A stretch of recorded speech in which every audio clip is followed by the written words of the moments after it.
Dans la vallée de Hinnom, ils ont construit des lieux de sacrifice pour Baal et ont brûlé leurs enfants en offrande au dieu Moloch.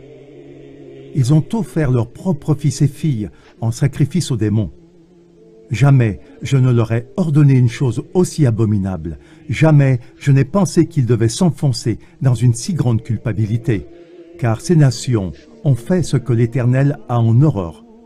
Même leurs enfants, ils les ont brûlés pour leur Dieu.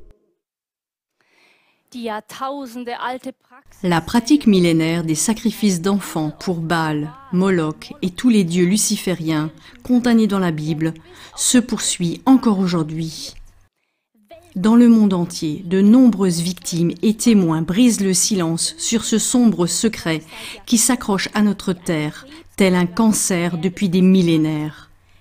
Les voix suivantes révèlent une secte luciférienne pratiquant le sacrifice d'enfants et d'autres atrocités. Si nous ne les écoutons pas et qu'il est trop grave pour nous d'écouter ce que d'autres ont dû vivre, et si nous ne diffusons pas ces appels à l'aide, le sang innocent d'enfants sans défense continuera à couler encore et encore. Vous avez une responsabilité, vous qui regardez ce film maintenant. Et je dirais que le pire pour moi a été de voir des enfants être sacrifiés au Vatican. Les voir être amenés et découpés. Et regarder tous ces VIP dans la salle. Ils font ces rituels de sacrifice pour inviter des entités démoniaques à les posséder. Et j'ai également pu voir et sentir ces entités. Et c'était pour moi, voir le mal lui-même était quelque chose qui me hante encore aujourd'hui. Lorsque le petit garçon a été découpé vivant, les hommes se sont penchés sur lui. Il semblait avoir commencé à manger ses intestins et à boire son sang. Lorsque le garçon est mort et que ses cris se sont tus, un brouillard noir est apparu au centre de la pièce, à peu près à la même distance que celle à laquelle le garçon était allongé par rapport à moi. J'étais toujours à la tête de la table et les hommes ont commencé à chanter « Lucifer, Lucifer ». Le brouillard noir s'est agrandi et un démon est apparu. J'ai vu ses yeux rouges et il a parlé dans une langue étrangère avec une voix qui ressemblait au tonnerre. Mais alors qu'ils étaient encore en train de couper, ils ont crié et nous ont dit que c'était le diable qui s'élevait pendant qu'ils criaient. Ils étaient encore en vie à ce moment-là. Qu'est-ce qu'ils ont fait des corps? En partie mangés. De nombreux survivants racontent exactement la même chose. Astrid Doster écrit elle aussi dans son livre Opferkind, enfant victime, comment son père, sataniste pratiquant, communiquait directement avec Lucifer. Elle y était même présente. Le père d'Astrid lui a fait subir des tourments d'une cruauté indescriptible pendant toute son enfance. Il l'a également emmenée à des messes noires au cours desquelles des nourrissons étaient sacrifiés. Elle était tellement tourmentée qu'elle se trouvait très souvent dans la zone de mort imminente où elle aurait fréquemment rencontré Dieu qui lui aurait donné de la force. La communauté satanique Brotherhood of Samael a massivement attaqué son récit de souffrance sur Facebook et la vidéo a donc été supprimée, ce dont les satanistes se sont déclarés très heureux. Samael est d'ailleurs un autre nom pour l'ange déchu Lucifer, également appelé le diable. Ces gens sont des satanistes lucifériens jusqu'au bout des ongles. Ils se sont totalement abandonnés à ce culte. Les lucifériens communiquent directement avec Lucifer par la pratique rituelle du sacrifice des enfants. Cette pratique trouve son origine dans le culte de Baal. Baal n'est qu'un nom pour Léviathan, Lucifer ou Moloch. Ils se réfèrent tous à la même énergie. Le culte de Baal, le plus ancien culte jamais fondé sur cette planète, est l'ancêtre du luciférianisme. Personnellement, je considère le luciférianisme simplement comme un culte de Baal, formalisé et hautement organisé. Ils sont de pures ténèbres et ce vide alimente leur désir de notre énergie vitale. John Todd est lui aussi un lanceur d'alerte de la secte Lucifer. Il a été témoin d'innombrables sacrifices humains de la part des satanistes, dont 1000 seraient sacrifiés rien que pour Halloween. Il a raconté que les Rothschild étaient à la tête de la secte, qu'ils étaient les porte-paroles de Lucifer. À leur table, il y a 13 chaises, la 13e étant pour Lucifer, car il y serait lui-même assis. Il a vu tout cela de ses propres yeux. John Todd raconte qu'il faisait partie du Conseil des 13 suprêmes et qu'il transmettait les ordres politiques directs des Rothschild aux personnes politiquement influentes, comme les gouverneurs ou les sénateurs qui se trouvaient dans sa région. Il a déclaré que depuis Woodrow Wilson inclus, il n'y a jamais eu de président américain qui n'appartenait pas à la secte de Satan. Nous devions élire les présidents qu'il mettrait en place. Il a également dit que le Council on Foreign Relations était une branche de cette secte. Il dit que cette secte n'a rien à voir avec les questions juives, qu'elle est 100% druidique occulte. Nous avons participé à des rituels, y compris des rituels au cours desquels des enfants et des animaux étaient tués. Ils aimaient les animaux lors d'un jour férié moyen, mais lors des grandes fêtes qu'ils appellent messes noires, où il y a en fait que des gens sataniques, ces cercles sont généralement composés de 13. Donc il y a généralement 13 membres d'un cercle satanique. Ils se réunissent avec d'autres cercles dans la région pour ces grandes messes noires, comme ils les appellent. Et elles ont lieu certains jours de l'année. Certains de ces jours, j'ai observé comment ils tuaient effectivement des enfants. Elle raconte par exemple un rituel où une toute petite fille était attachée à une grande perche, soulevée au-dessus d'un immense feu et mourut sur le coup. Les cheveux se sont dissous instantanément et la peau se détacha de son corps en couches. C'était l'une des choses les plus cruelles qu'un être humain puisse jamais voir. Te souviens-tu aussi que des rituels étaient organisés à l'occasion de certaines fêtes? Oui, aussi très souvent en automne, Halloween. Donc ces rituels, où je remarque simplement qu'il ne s'agit pas simplement de rituels ordinaires, mais vraiment de certaines fêtes spéciales, où on célébrait vraiment cela et où on sacrifiait beaucoup, beaucoup, beaucoup d'enfants. Alex Jones a réussi à filmer en caméra cachée en tant que témoin ce genre de rituel devant une statue géante de Moloch dans le Bohemian Grove, un lieu strictement fermé. Des hauts fonctionnaires de la politique, de l'économie et des médias participent à ces rituels. La participation des personnes suivantes est attestée. Les présidents américains Richard Nixon, Ronald Reagan, Jimmy Carter, George Bush père et fils Bill Clinton, le chancelier allemand Helmut Schmidt était également présent. En outre, Henry Kissinger, Arnold Schwarzenegger, ainsi que les dirigeants de Standard Oil et de General Electric ont participé à ces réunions. Des témoins oculaires comme Cathy O'Brien et Kathy Collins racontent ce qui s'est passé au Bohemian Grove. Beaucoup de mes expériences ont eu lieu à Presidio, base de l'armée américaine, et à Bohemian Grove. Dès mon plus jeune âge, j'ai été utilisée pour des rituels sataniques. Je me souviens d'un rituel d'initiation à l'âge de 3 ans, au cours duquel on m'a forcé à boire du sang.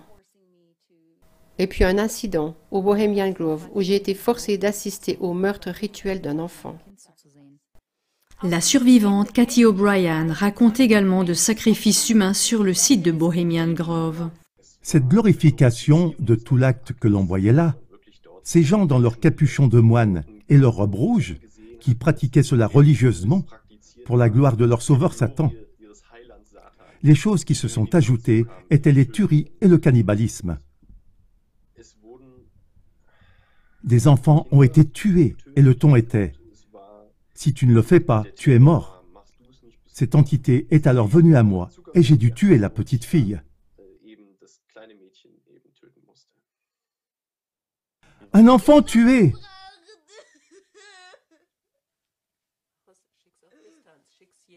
Mais un vivant! Et ils l'ont mangé! Et il ne restait que des cheveux, et tous les autres morceaux d'os, et des yeux aussi, et des dents. Burk! Lors des réunions, on adorait Satan. Et ils ont simplement célébré des messes.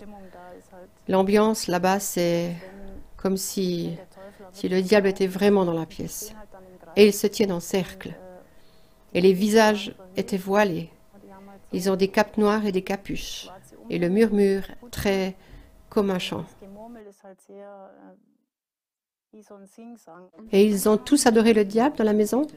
C'est vrai, il y avait des rituels et l'on sacrifiait des bébés. Et il fallait, vous savez, des bébés. Vous êtes donc témoin de ce sacrifice? C'est exact. Quand j'étais très jeune, on m'a forcé à y participer en me demandant de sacrifier un nourrisson. Et quel est le but du sacrifice? Qu'est-ce que cela leur apporte? Pourquoi sacrifie-t-il? Le pouvoir. Je vois le pouvoir.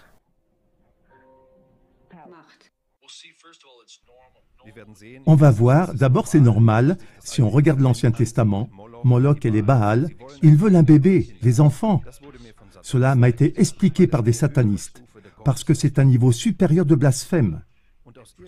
Et pour une raison ou une autre, les démons aiment faire ce genre de mal.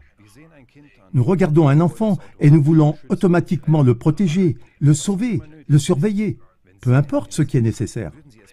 S'ils voyaient un enfant, ils le dévoreraient vivant, ils le détruiraient, ils le tourmenteraient. C'est pourquoi certains rituels sont aussi appelés fêtes des démons ou fêtes sataniques. Plus l'enfant est jeune, c'est exactement ce que m'ont dit les obscurs clandestins.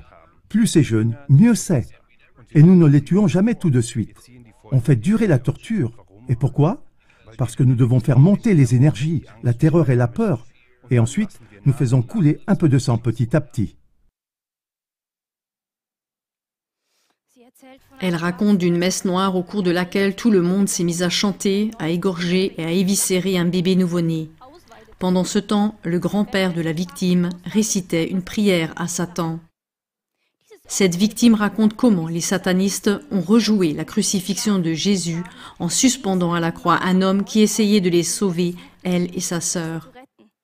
Ils lui ont jeté ainsi qu'aux deux victimes un tas de morceaux de corps ensanglantés de bébés sacrifiés. De très nombreuses victimes témoignent du fait que les satanistes pervertissent les coutumes et les fêtes chrétiennes pour blasphémer. Il existe des groupes sataniques dans lesquels les mères sont invitées à sacrifier leurs propres enfants à Satan. Il peut arriver qu'elles soient mises enceintes rituellement dans ce seul but. Le détective Kurt Jackson de la police de Beaumont a confirmé également ces sacrifices et massacres d'enfants. Il ajoute que les enfants sont parfois tués par balles, poignardés ou empoisonnés. L'avocate Karin Knappen attire l'attention sur l'élite satanique et l'asservissement, le viol, la torture et le meurtre d'enfants et de nouveau-nés. Elle sensibilise les gens à une recherche importante sur les rituels sataniques au cours desquels des enfants sont assassinés, puis leurs organes prélevés pour être vendus.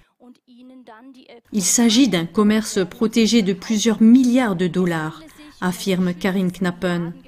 Un centre de conseil aux femmes en Allemagne cite le satanisme comme étant la principale cause des abus rituels. À la question de savoir si des enfants sont encore aujourd'hui victimes d'abus rituels dans sa ville, elle répond « Je ne le soupçonne pas, je le sais ». Ray Reirer est un criminologue britannique et un expert absolu des cultes sataniques. Il a enquêté sur de nombreux cas de violences rituelles sataniques et a également vérifié l'authenticité des déclarations de Teresa, une survivante. Il n'a aucun doute quant à la véracité de ses propos. Elle a notamment raconté qu'elle avait été mise enceinte de force à plusieurs reprises dès son plus jeune âge et que ses bébés lui avaient été arrachés pour être sacrifiés rituellement. Regardez mon premier film sur la secte du sang. Paul Bonacci a également pris la parole dans mon dernier film. Il décrit des expériences très cruelles d'abus rituels qu'il a vécues auprès de sectes sataniques dans le Nebraska. L'avocate Julianne Dunson-Gerber affirme qu'il est impossible que Paul Bonacci mente. Ses déclarations coïncident avec celles de très nombreuses autres victimes qui ont parlé des mêmes abus. Elle est experte en matière d'abus. Elle dit qu'il a décrit de manière très détaillée des rituels sataniques qu'il n'aurait pas pu connaître s'il n'y avait pas participé. La survivante Loretta Smith a également témoigné, indépendamment de Paul Bonacci et sans le connaître, des mêmes abus rituels cruels qu'elle avait subis dans des cultes sataniques du Nebraska. Oui, jusqu'aux sacrifices rituels sataniques et au cannibalisme qu'elle a elle-même été contrainte de pratiquer. Neil Brick est un survivant d'abus rituels perpétrés par les francs-maçons. Brick informe le public sur des crimes d'abus rituels. Comme expliqué dans le documentaire de CLA TV, Danger mondial franc-maçonnerie de haut grade, le sommet de cette organisation est hautement satanique. Mon père est franc-maçon, sataniste et rosicrucien. Il était aussi un agent de l'ASIO. ASIO est l'équivalent de MI6 ou de la CIA dans mon pays d'origine, l'Australie. Ce sont des agents des services secrets. Certains des enfants victimes d'abus rituels qui ont été sacrifiés ont en fait été mangés. C'est tout simplement horrible et difficile à comprendre pour beaucoup de gens. Mais en fait, c'est assez courant. Lors d'un rituel particulier, un bébé a été assassiné puis mangé. Il y avait environ 50 adultes présents. Nous parlons donc de nombreux types de sacrifices d'enfants, de viols, de démembrement des enfants ensuite et de cannibalisme. Asia Reign est née dans une famille qui pratiquait activement les abus rituels sataniques. Elle a été torturée et violée et a dû participer à des cérémonies rituelles de sacrifice. On lui a dit que Dieu était celui qui lui faisait du mal. Souvent, l'un des agresseurs se faisait passer pour Jésus. Après une blessure extrêmement brutale, la victime était alors sauvée par quelqu'un avec qui la victime devait établir un lien, un soi-disant lien d'auteur, comme l'appellent de nombreux survivants. Celui-ci étant par exemple le curateur du moment ou carrément Lucifer.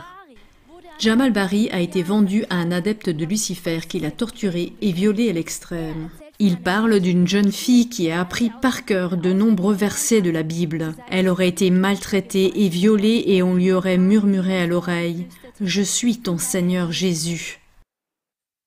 Il y a aussi des athées de l'autre côté. Mais ceux qui sont particulièrement intéressants, ce sont ceux qui ont la foi. Dans ce cas, ils croient en Lucifer, en Satan. Ils savent que Dieu existe. Sinon, tu ne peux pas concentrer cette énergie négative. C'est-à-dire que tu sais qu'il existe, tu lui tournes le dos. En ce jour-là, je ne l'oublierai jamais de toute ma vie. On a attaché une jeune fille à la table. Je ne peux pas vous dire quel âge, mais elle n'avait pas encore 13 ans. Je ne vais pas vous mentir maintenant, mais d'innombrables hommes l'ont violée jusqu'à ce qu'elle meure. C'est aussi un rituel. C'est aussi un rituel. Et je le répète, Evil is real. Le diable existe. Roger Morneau a été recruté par les adorateurs de Satan et a eu un aperçu de la structure de la secte dont il est sorti plus tard en se convertissant à Jésus-Christ au prix de violentes attaques, de persécutions et de menaces de mort. Il a également été témoin de sacrifices sataniques, notamment à l'occasion d'Halloween le 31 octobre. J'ai été surpris. Je pensais qu'il chercherait des personnages rudes. Mais quand nous sommes arrivés, j'ai été étonné de voir qu'ils étaient tous magnifiquement vêtus, bien élevés, et qu'il y avait beaucoup de professionnels. Des médecins, des avocats et beaucoup d'hommes d'affaires. Les membres du conseil avaient défini 3 stratégies importantes.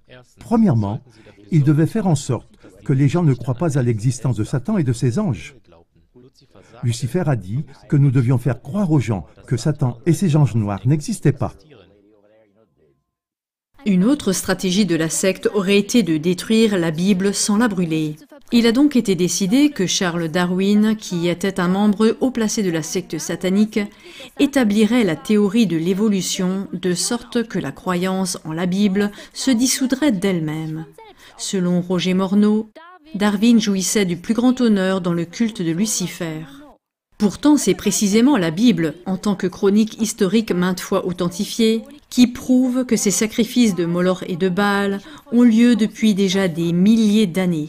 Dans la brochure « Yahvé, Dieu créateur ou diable », mon père Ivo Sazek démontre à travers toute la Bible comment le culte satanique des sacrifices a toujours existé et que cela a toujours été la plus grande abomination pour Dieu, le Créateur.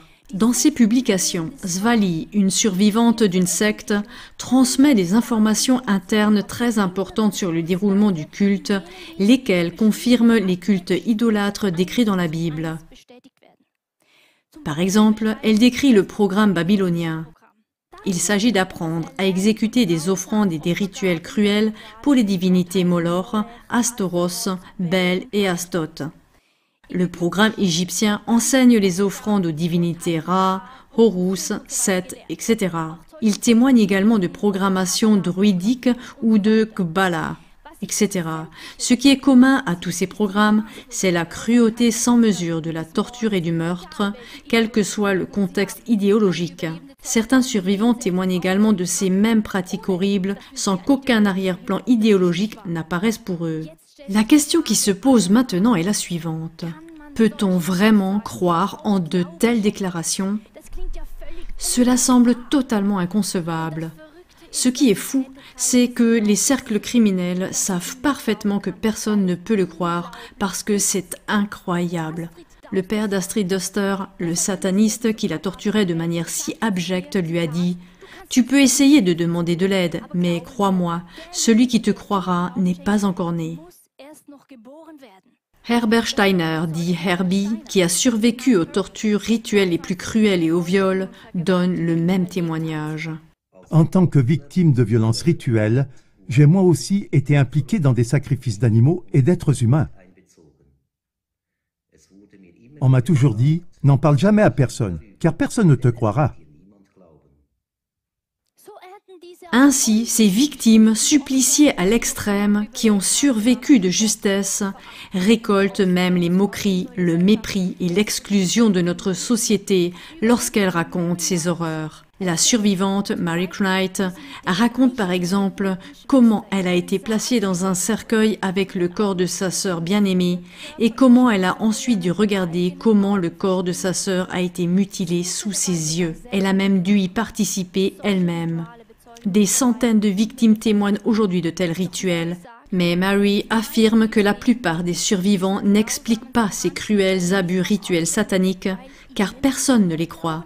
Ils se contentent donc d'en expliquer certaines parties, comme les abus ou l'inceste.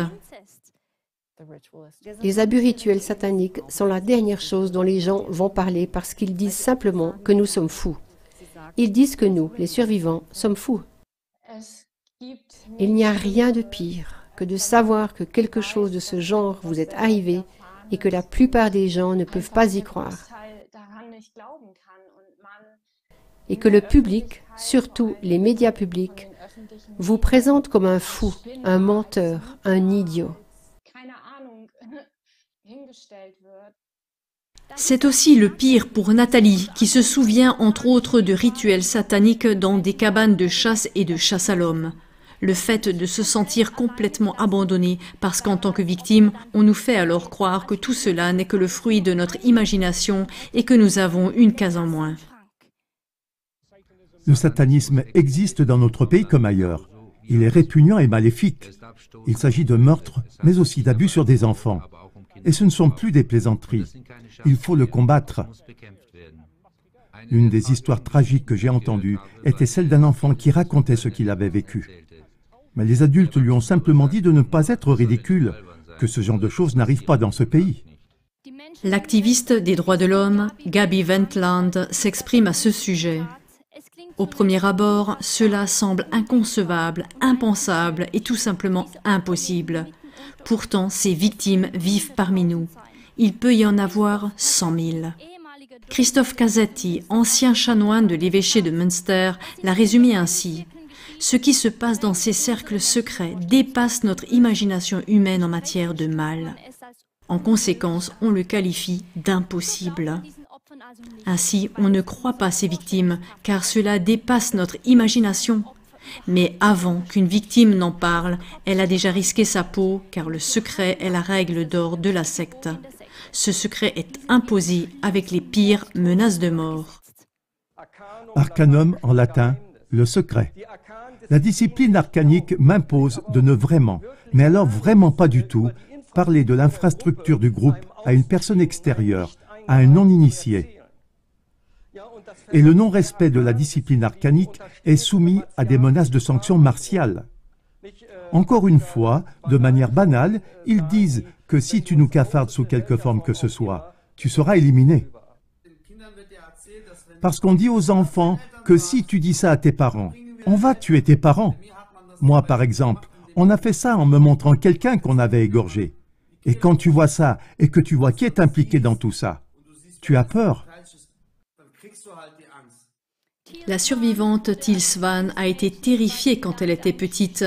Quand on lui a dit par exemple que sa mère serait écorchée si elle disait quelque chose, que son père serait décapité et que son frère serait éventré et dévoré. Et quand on est petit, il n'y a aucune raison de ne pas croire un adulte. Aucune. Donc si quelqu'un dit qu'il va tuer ta famille, c'est qu'il va tuer ta famille. Ces gens, ces élites psychopathes, pédophiles, sataniques, ont réussi grâce au secret et à la tromperie. Selon le psychiatre, le docteur Werner Tschan, le silence est l'arme la plus puissante des agresseurs. Si tu es un enfant comme moi, âgé de 5 ou 6 ans, que tu participes à un rituel, que tu regardes un autre enfant du même âge refuser et dire « s'il te plaît, ne fais pas ça » et qu'il résiste à ce qu'ils veulent faire, et l'enfant est tué sous tes yeux, que faut-il faire alors? C'est une sorte de lavage de cerveau, n'est-ce pas? Survivre à tout prix. Alors bien sûr, on se soumet. Donc, pour la plupart des victimes, il n'est même pas possible de parler parce qu'elles sont tellement menacées. En effet, dans la plupart des cas, les menaces se concrétisent lorsque la victime n'a pas réussi à rendre son témoignage suffisamment public. C'est ce qui s'est passé par exemple avec William Combs. Il a été l'un des principaux témoins d'un meurtre de masse d'enfants indigènes. Des abus et des sacrifices rituels ont également été signalés. Il est mort d'une injection létale dans un hôpital, alors qu'il n'avait subi qu'une procédure de routine anodine. Combs est mort pour avoir témoigné qu'en 1964, 10 enfants avaient été enlevés dans une école canadienne par la reine Élisabeth. En plus de William Combs, les noms des enfants et des témoins oculaires suivants sont documentés. La plupart des histoires de mort les plus cruelles que je ne raconterai pas par manque de temps. Vicky Stewart, Margaret Seppas, Albert Gray, Maisie Shaw, Richard Thomas, Ellen Dick, Daniel Kangatok, Davis Seppas, Susan Ball, Pauline Frank, Albert Baptiste, Nancy Joe, Lorraine White, Johnny Bingo Dawson, Ricky Lovely, Harriet Narani, Nora Bernard. Tous ceux-là ne peuvent plus raconter leur histoire. Kevin Annett a révélé tout cela. Seuls Irene Favel et Rufus McNaughton ont survécu. Ils ont été témoins de l'incinération d'un nouveau-né et de l'exécution de 18 enfants Mohawks qui ont ensuite été jetés dans une fosse commune. Rien qu'au Canada, environ 50 000 corps de bébés et d'enfants ont été découverts dans des fosses communes. Au total, pas moins de 34 fosses communes d'enfants ont été découvertes au Canada, en Irlande et en Espagne, dont les gouvernements respectifs de la couronne d'Angleterre et de l'Église catholique ont refusé l'excavation. Les morts ne peuvent donc plus témoigner, mais les survivants qui ont reçu suffisamment de protection de la part du public disent qu'il y a encore un énorme obstacle empêchant les victimes de raconter leur histoire. C'est le fait qu'ils ont été impliqués dans la complicité dès leur plus jeune âge, de sorte qu'ils sont tourmentés par un énorme sentiment de culpabilité qui leur fait craindre, en outre d'être elles-mêmes jugées. Cela les empêche de parler librement des crimes. Et as-tu été forcé de tuer, disons, quelqu'un une fois? Oui. Oui, très souvent. Alors ça renforce encore le silence. Donc je me sentais tout autant en phase avec eux. Je pensais que j'étais aussi mauvaise qu'eux, ce qui, avec le recul, semble complètement fou. Oui. Mais cette culpabilité, je l'ai portée très très très longtemps en moi. On a par exemple pour la première fois un couteau dans la main et on est guidé par l'agresseur et on doit tuer des animaux et plus tard, justement, découper les bébés et les jeunes enfants. Annegret a aussi été forcée de tuer. Elle décrit les sentiments de culpabilité et les pensées suicidaires qui s'en sont suivies. Elle appelle cela un cercle vicieux, d'être d'abord victime et ensuite coupable. Pleine de culpabilité, Katharina a également dit à son aumônier « Ses mains ont tué ». L'aumônier l'a ensuite accompagnée à la police. Annette a porté plainte à la police contre ses parents et contre elle-même pour avoir été forcée de tuer. Elle a également assisté à la torture de son frère, alors âgé de 11 ans, qui après cela se tenait devant elle comme un corps sans âme, hurlant et agité de spasmes. Ça l'a beaucoup touchée. Plus tard, son frère s'est tiré une balle. Les survivants sont d'accord pour dire que les membres de la secte les contraignent de la façon suivante. Premièrement, si toi tu ne le fais pas, quelqu'un d'autre devra le faire. Tu ne peux donc pas sauver cet enfant de la mort. Deuxièmement, si tu ne le fais pas, tu seras également tué. La spécialiste des traumatismes, Roswitha Ewald, connaît de tels récits d'abus rituels de la part de beaucoup de ses patients. La spécialiste des religions, Adelaide Hermann-Pfand, explique que les cultes sataniques vraiment menaçants se font en secret.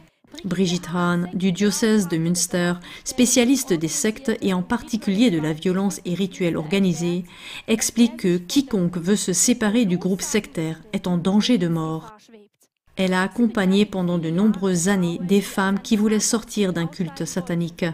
Ce centre de consultation a été fermé sous l'influence de la communauté satanique de Brotherhood of Samael, la fraternité de Samael, et d'une campagne médiatique Mirror de Christoph Pilz. Vous trouverez plus de détails dans ces documentations. Je résume. Les obstacles majeurs pour témoigner d'abus rituels sataniques sont d'une part la complicité forcée, d'autre part le fait que les victimes ne sont pas crues parce que cela semble trop inconcevable, et enfin les menaces de mort qui s'opposent aux victimes et aux témoins. Mais malgré cela, des centaines de victimes et de témoins parlent maintenant et décrivent à travers le monde les mêmes rituels cruels, sans se concerter et de manière totalement indépendante les unes des autres. D'innombrables victimes s'accordent à dire qu'elles ont été transportées dans différents endroits du monde où se sont déroulées de grandes cérémonies sataniques. Elles racontent que de nombreuses personnes élitistes étaient présentes lors de ces grandes réunions et célébrations sataniques. Les enfants y étaient victimes de viols rituels de masse et d'horribles sacrifices d'enfants étaient pratiqués au nom de Satan. Ces nombreux témoignages concordants doivent absolument faire l'objet d'une enquête indépendante, car il ressort clairement des déclarations des témoins que le système judiciaire du monde entier est impliqué dans ces crimes. Je vais maintenant résumer quelques-uns des témoignages de survivants. Restez à l'écoute. Janet Archet est née à Londres dans une famille qui a appartenu à un culte satanique pendant de nombreuses générations. Pendant plusieurs années, elle a été victime d'abus rituels et a participé à des sacrifices d'enfants. Elle a également été traquée avec d'autres enfants à travers des forêts sombres lors de chasses à courre avec des chiens de l'élite. De nombreux enfants y ont trouvé la mort de manière atroce. Elle a été torturée de manière extrême, par exemple avec des chocs électriques et par des waterboarding. Elle dit que son tuteur au Tavistock Institute était Klaus Schwab, le directeur du WEF. Janet a également raconté qu'elle avait assisté à des rituels sataniques dans les propriétés de la famille royale britannique et que David Rockefeller avait également participé à des rituels. Il aurait voulu l'emmener avec lui aux États-Unis et en faire une star. Janet Archet explique également l'importance d'Halloween dans le culte satanique. Halloween est célébré par des sacrifices de masse de bébés et d'enfants. Nasja raconte également toutes ces atrocités, y compris les sacrifices d'enfants et le cannibalisme. Elke expose également les mêmes faits. Elle décrit que pour ces êtres sans cœur, l'argent, la violence et la cupidité seraient la plus grande joie. Elle raconte également que des femmes qui se tournent vers ce côté obscur sont encore bien plus pires que les hommes. Elles seraient plus sournoises, plus dures et plus brutales. Elisa rapporte également des abus rituels, des viols et des actes de zoophilie. Elle a été torturée avec des électrochocs, a failli être noyée à plusieurs reprises, droguée et hypnotisée. Elle fait maintenant la lumière sur les adorateurs de Satan luciférien qui pratiqueraient ces atrocités depuis des milliers d'années. Elena raconte aussi ces mêmes choses cruelles et comment elle a été enfermée pendant des jours dans des pièces sombres sans nourriture, ni boisson, ni vêtements. Lily a également été forcée de tuer des bébés et de manger de la chair humaine lors du rituel. Elle a aussi dû regarder les femmes enceintes être découpées et éviscérées vivantes. Vincent, un garçon français, a été violé à plusieurs reprises par son propre père à l'âge de 5 ans. Il a raconté que son père possédait une collection de vidéos de viols collectifs, de torture et d'assassinat devant la caméra, appelée snuff vidéo, dont de nombreux témoins et victimes parlent. Vincent aurait été forcé par son père de regarder l'une de ces snuff vidéos dans laquelle une fille est abattue par l'ami de son père. Son père l'a menacé qu'il lui arriverait la même chose s'il en parlait à quelqu'un. Le commissaire principal de la police criminelle, Manfred Paulus, et le psychologue de la police, Adolf Gallwitz, ont décrit dans leur livre, avec le titre en français « Grünkram, la mafia sexuelle infantile en Allemagne », l'existence de snuff vidéo.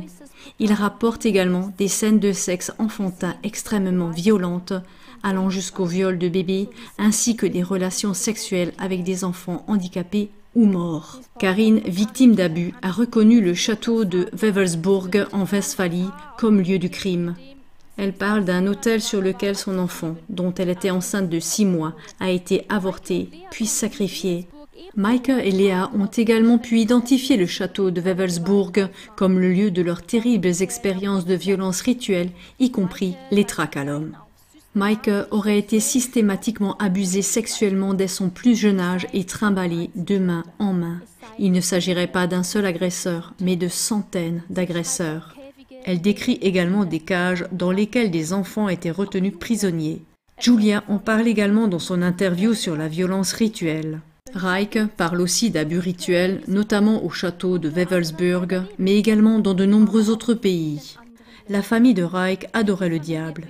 Elle assistait à des rituels où l'on invoquait des êtres occultes. C'est ainsi qu'elle raconte que les pires expériences pour elle ont été les sacrifices humains où l'on a souvent eu recours à des mutilations et des profanations. Michelle Smith avait 5 ans lorsque sa mère l'a confiée à une secte d'adorateurs du diable. Elle y a vécu des expériences horribles avec des sorcières sataniques qui sacrifiaient des humains et des animaux. Elle a subi des abus et des tortures et a par exemple été enterrée vivante puis ressortie. Michelle a consigné ces terribles expériences dans son livre intitulé « Michelle Remembers ».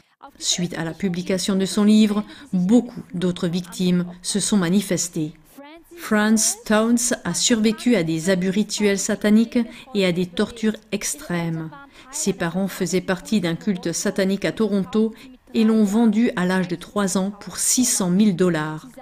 Elle aurait ensuite été utilisée, entre autres, pour des projets secrets de l'armée. Elle raconte le chemin difficile de la guérison qu'elle n'a pu faire qu'en se tournant vers Dieu. Carol Rutz raconte qu'à l'âge de 4 ans, elle a été vendue par son père au gouvernement américain pour des expériences secrètes. Pendant les 12 années suivantes, elle a suivi un entraînement au cours duquel des milliers d'enfants américains ont dû endurer des douleurs psychiques et physiques inimaginables. L'objectif de ce lavage de cerveau était le contrôle absolu de l'esprit de ces enfants afin d'en faire des esclaves dociles pouvant être utilisés à de nombreuses fins, de la séduction sexuelle de personnalités haut placées jusqu'à l'assassinat. Laura raconte qu'elle a été abusée de manière si brutale et si profondément vicieuse que personne ne peut l'imaginer. Des parties de la personnalité se séparent alors et on n'a plus accès à soi-même. C'est ce qu'on appelle une personnalité multiple, c'est-à-dire un trouble dissociatif de l'identité. Les médias disent que les thérapeutes inventent ces choses et les font croire aux patients. Mais déjà en 1900, la missionnaire Amy Carmichael a sauvé des enfants d'un temple en Inde, lesquels étaient torturés de manière si satanique que de nouvelles personnes intérieures se sont détachées.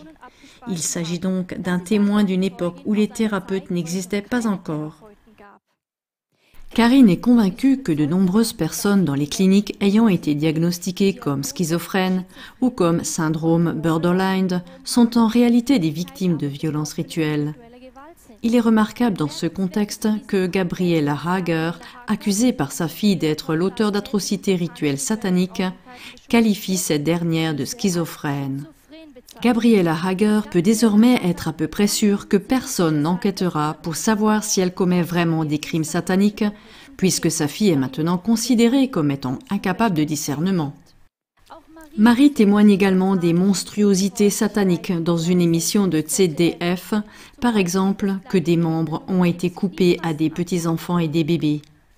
Des centaines de personnes témoignent de telles horreurs que l'on ne peut même pas nommer. Et cela ne semble pas du tout être répété, ni venir de quelqu'un qui aurait pu les convaincre de le faire. Steve, par exemple, se pique la jambe avec une aiguille pendant son témoignage pour bloquer physiquement la douleur qui se trouve dans ses souvenirs.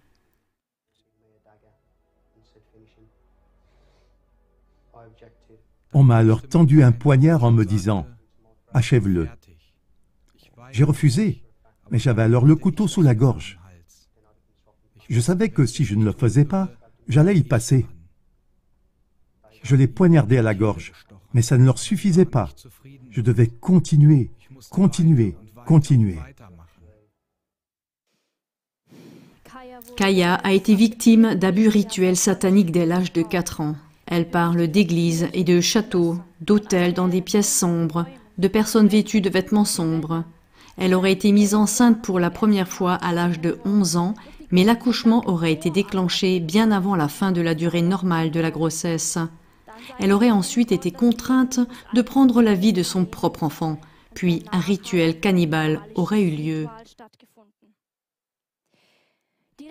L'avocate Heidi Zarmann a elle-même été en contact avec de nombreuses victimes réparties dans toute l'Allemagne.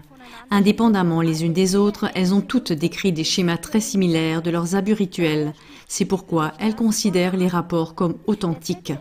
Dans le cadre d'un documentaire, le journaliste de ZDF, Rainer Fromm, a enquêté sur 20 cas d'abus rituels très violents, allant jusqu'au meurtre et au cannibalisme. La psychothérapeute et experte en thérapie des traumatismes, Dagmar Eckers, a reçu en thérapie des enfants qui ont été des témoins d'actes rituels horribles. Elle mettrait sa main au feu pour les déclarations de ses patients. Călin Georgescu, un ancien haut fonctionnaire de l'ONU, a également témoigné. Tous ces oligarques sont liés entre eux par le système de la pédophilie. Nous savons que plus de 8 millions d'enfants disparaissent chaque année. 8 millions. C'est la population totale de l'Autriche. Ils disparaissent sans laisser de traces, comme ça. Il faut mettre un terme à cet acte criminel. Et pourtant, les médias officiels continuent de gémir tous ensemble qu'il n'y aurait aucune preuve de violence rituelle satanique. Tiens donc. Ce ne sont que des souvenirs factices, implantés par des thérapeutes, comme le proclame désormais le dernier épisode de Yao Collective avec Manuel Müglich. Pour les médias, toutes les victimes meurtries et les témoins crédibles ne constituent pas des preuves. Le dernier documentaire de Jan Böhmermann de ZDF est un coup direct au visage de toutes les personnes concernées et des survivants. Il est temps pour une brève histoire de panique satanique.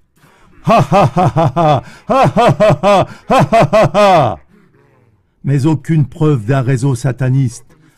Le tout n'est donc rien d'autre qu'un délire de groupe, qu'un délire de groupe, qu'un délire de groupe. Selon le professeur Ralf Höcker, Jan Böhmermann, l'un des meilleurs avocats des médias, gagne d'ailleurs plus que le chancelier allemand et le directeur de ZDF réunis. Nous allons donc maintenant nous pencher en profondeur sur ce sujet et interroger des témoins et des survivants. Où sont les preuves?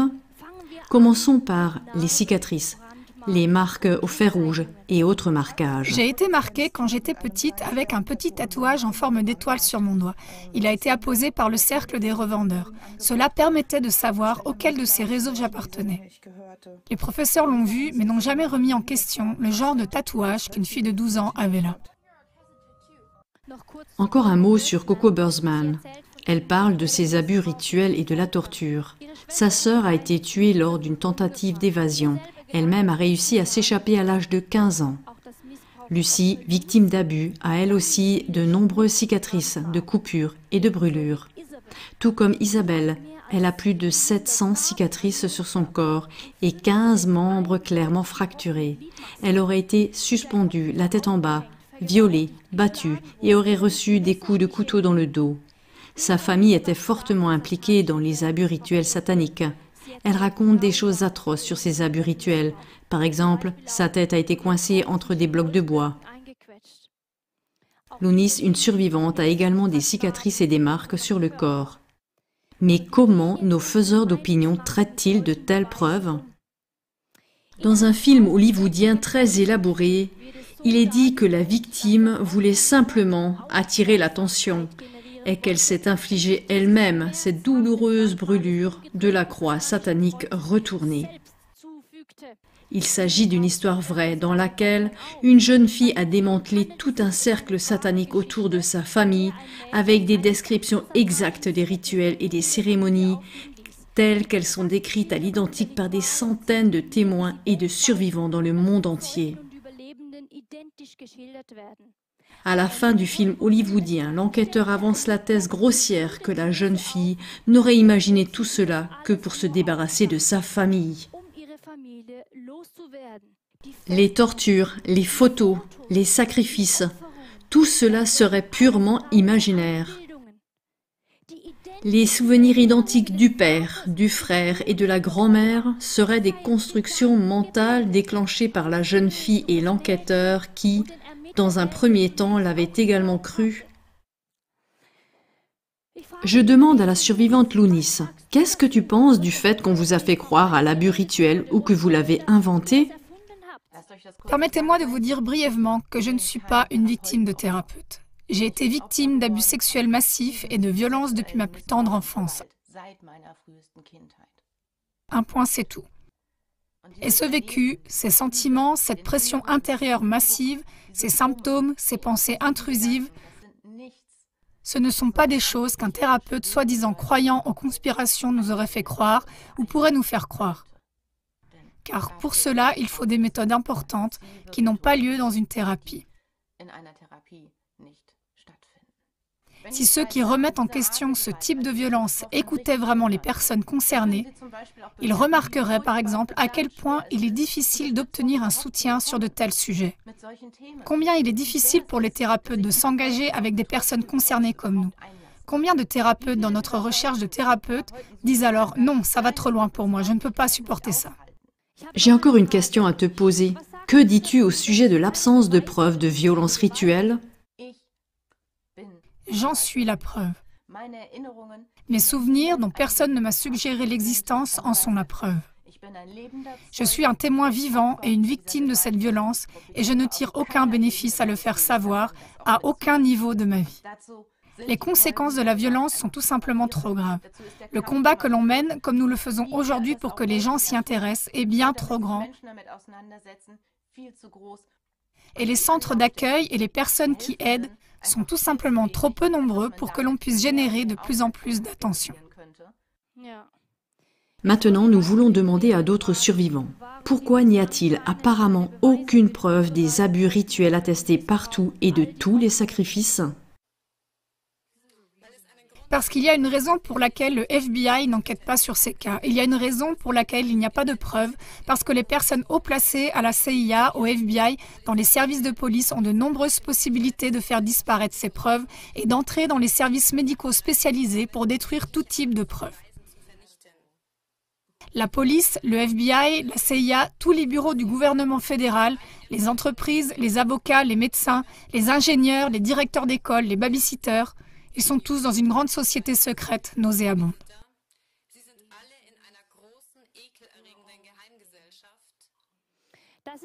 La grande majorité des victimes et des témoins racontent que cela se passe exactement de cette manière et que ces personnes se font aussi mutuellement du chantage. Annemarie von Bleyenberg, juriste de longue date, raconte, par exemple, qu'elle a été témoin à 3 reprises d'abus rituels et d'assassinats d'enfants par des membres de la famille royale néerlandaise, des politiciens de haut rang, des fonctionnaires de justice et d'autres dignitaires. On posait l'enfant sur une table et on lui donnait à boire. Et dans cette boisson, avec la boisson, on droguait l'enfant. Et à un moment donné, l'enfant était torturé, violé et brutalement assassiné sous les yeux de ces personnes.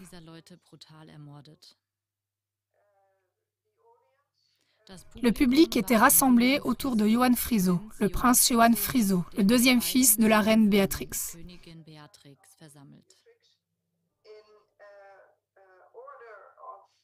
Sur ordre de la reine Béatrix, ils ont organisé la torture, le viol et le meurtre d'enfants dans un espace public.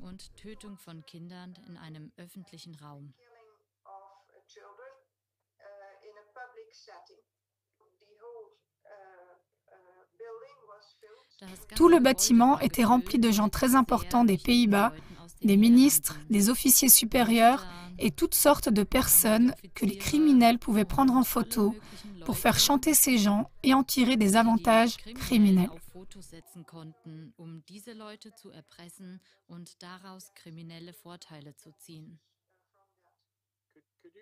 Pouvez-vous nommer quelques-unes des personnes présentes ?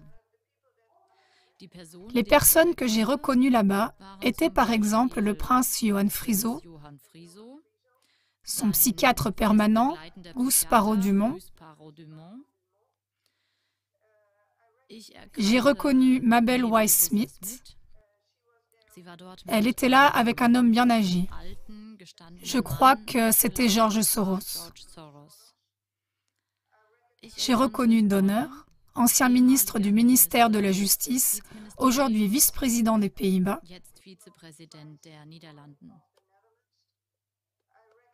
J'ai reconnu Ernst Hirsch-Ballin, également un ancien ministre de la Justice très important.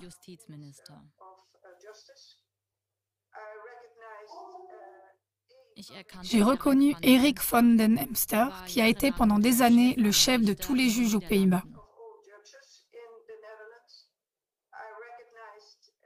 J'ai reconnu Dick Berling, l'ancien chef de l'autorité militaire aux Pays-Bas.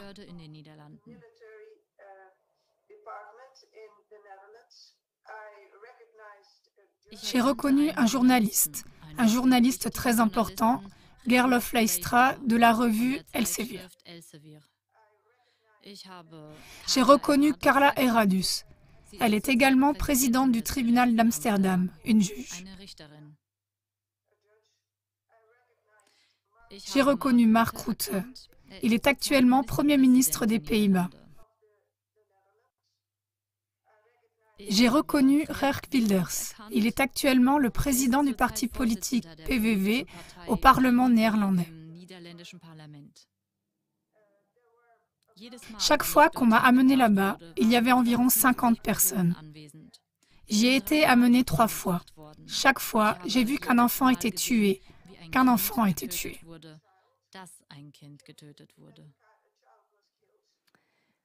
Annemarie von Blienberg révèle que les enfants provenaient de centres de détention pour mineurs qui devaient soi-disant travailler à la cour de la reine Béatrix. Une journaliste de Télégraphe a parlé à tous ces établissements qui ont confirmé l'affaire.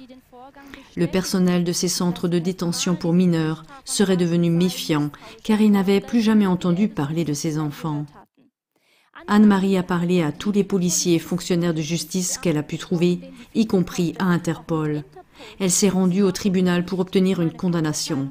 Mais le tribunal a dit que ce n'était pas son problème, mais un problème de société et que le tribunal ne voulait pas donner de mandat d'enquête au procureur.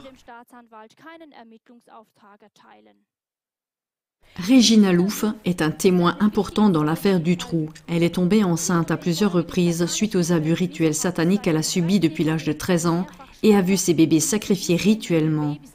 Lorsqu'un juge d'instruction a témoigné à la télévision dans l'affaire Dutroux, Regina Louf l'a reconnu comme l'un des auteurs de l'assassinat d'un de ses bébés.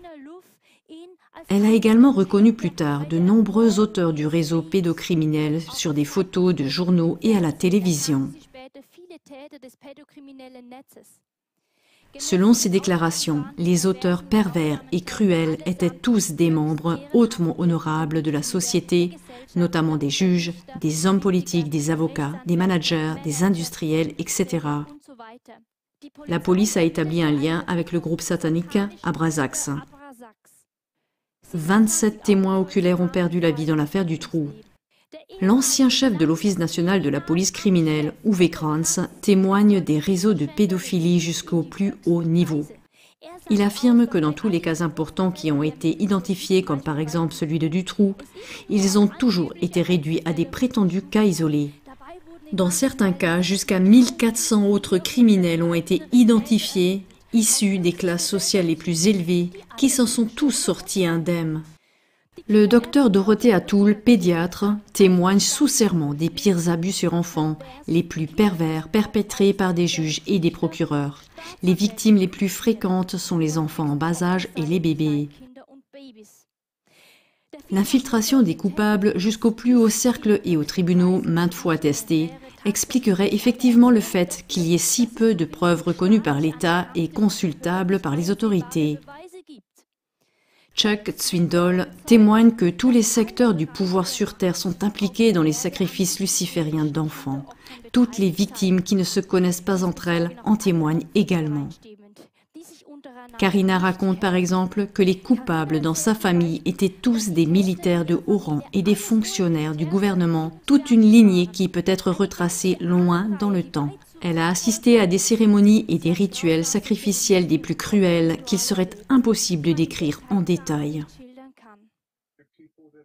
Ce sont des gens cultivés, ce sont des juges, des avocats, des médecins, des croque-morts. Ce sont des gens qui travaillent à l'hôpital et qui peuvent s'occuper de toutes sortes de questions médicales. Donc, ils avaient quelqu'un qui les soutenait à tous les niveaux. Examinons quelques cas pour voir à quoi cela ressemble dans la pratique. Le fils d'Anke Hills, âgé de 6 ans, a accusé son père car il avait subi des abus rituels sataniques de sa part et de la part d'autres auteurs. Sa garde a été attribuée au père et la mère, Anke Hills, une vétérinaire allemande, a été accusée de prétendu enlèvement d'enfants et envoyée en prison avec 5 autres complices. Anke Hills s'est alors tournée vers l'avocat Wilfred Wong pour obtenir de l'aide. L'ancien avocat britannique Wilfred Wong n'a cependant pas réussi à sauver le fils d'Anke, mais il a été condamné à 19 ans de prison pour soi-disant conspiration en vue d'enlever un enfant. Le sauveur est ainsi devenu lui-même une victime, comme dans d'innombrables autres cas. Il est un expert en la matière en raison de 27 ans d'expérience avec des centaines de victimes d'abus rituels sataniques. Wilfred Wong a dit textuellement « C'est un gros problème parce que les services sociaux sont devenus tellement corrompus que, dans de nombreux cas, ils défendent l'abuseur au lieu de protéger l'enfant abusé et souvent ils punissent l'informateur. » Il explique que lorsque des mères tirent la sonnette d'alarme parce que leur partenaire abuse rituellement de l'enfant d'une manière satanique, ces mères sont accusées d'avoir imaginé cela et les enfants vont, dans la plupart des cas, chez le partenaire abuseur. C'est exactement ce qui s'est passé avec Alisa et Gabriel, par exemple, qui ont révélé les déclarations les plus choquantes sur les abus rituels sataniques commis sur des enfants par leur père et par un culte satanique. Comme je l'ai dit, nous tuons les bébés couverts de sang, nous les mangeons. Parce que notre Père nous éduque à cela, moi, nous, parce que nous ne pouvons pas le faire. Nous ne sommes pas assez forts pour couper la tête d'un bébé. Il doit juste tenir le couteau et mettre sa main par-dessus la nôtre et nous aider à couper la tête d'un bébé parce qu'il est en train d'apprendre. Et nous l'apprend, à moi et à Gabriel. Ces enfants ont été arrachés à leur mère, elle a peur, parce qu'elle aurait utilisé la violence pour forcer ses enfants à témoigner de telles choses. Depuis lors, Alisa et Gabriel sont restés avec leur père, qui aurait été le chef du groupe satanique de Hampstead. Sabine McNeil, qui avait publié plusieurs vidéos révélatrices d'Alisa et Gabriel, a été fortement dénigrée, poursuivie et finalement condamnée à 9 ans de prison. Ses principaux sites web ont dû être supprimés d'Internet. Elle affirme que les prisons sont souvent le terminus pour les mères afin que l'État puisse accéder à leurs enfants de manière quasi légitime. Elle a dévoilé le vol d'enfants et aide les personnes concernées. Elle a notamment été la voix de 30 personnes concernées au Parlement européen. C'est pour cette raison que nous sommes ici aujourd'hui. Nous sommes ici pour crier à l'aide. Il y a des enfants qui crient et qui veulent être entendus. Si vous n'entendez pas ces enfants crier, qui le fera ? En 1989, Kathleen Sorenson, une mère d'accueil, a raconté dans une interview télévisée son expérience avec 30 enfants placés qui avaient été victimes d'abus rituels.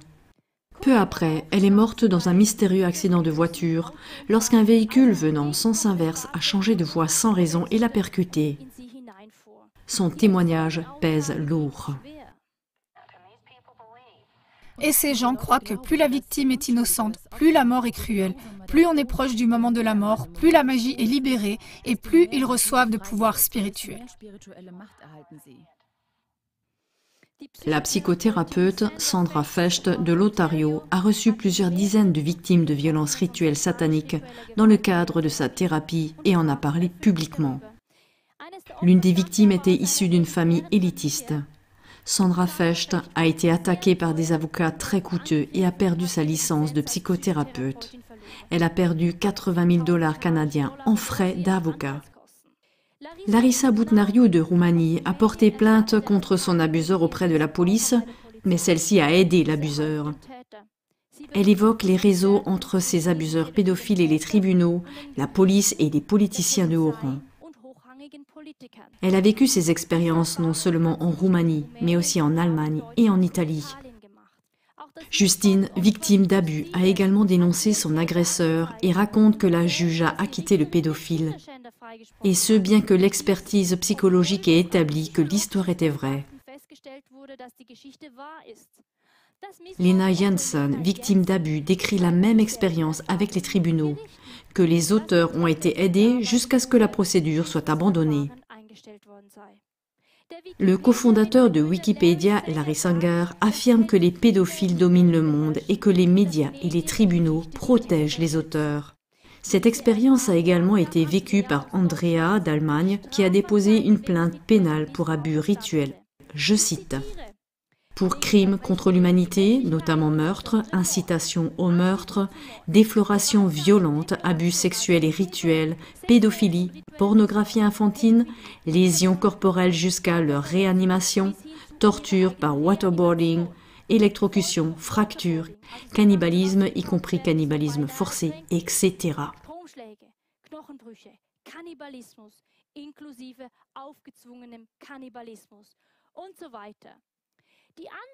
La réponse du ministère public a été, après une longue attente, que l'affaire était prescrite et qu'il n'y a que les homicides qui ne sont pas soumis à la prescription.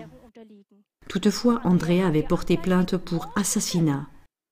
Elle y a donc répondu une nouvelle fois, mais le procureur n'avait reçu pour seule mission d'enquêter uniquement sur une affaire de viol.